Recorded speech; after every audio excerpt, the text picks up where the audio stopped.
The age-old question, how do you follow up an Oscar-nominated performance? With a cheesy horror movie, of course.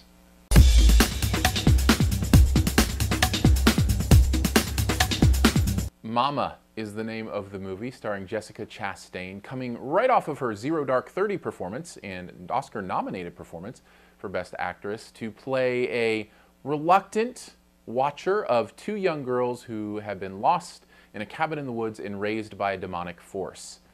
That's kind of the heart of what's going on here, at least. I don't think I'm giving too much away. Mama is a tale of two movies.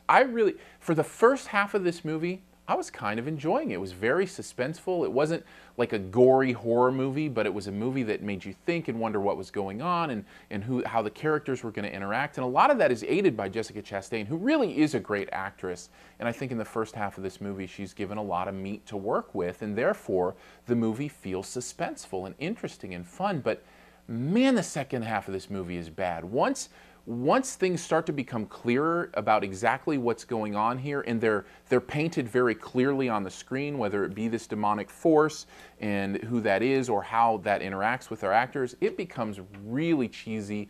The special effects are really, really bad and look really strange. It becomes very cartoonish, and it's just impossible to buy in from that point on. There's like a real shift that happens about halfway through this movie, that it went from dark and interesting, suspenseful kind of movie to just complete cheeseball horror film. And it was a really weird thing to happen.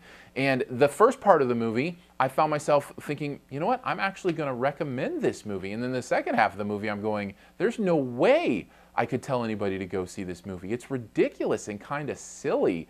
And when it comes to horror movies, I don't think you want silly to be what comes to people's minds, but that's where Mama goes, and that's where you end up, and that's why at the end of the day, it's not one I would say to see.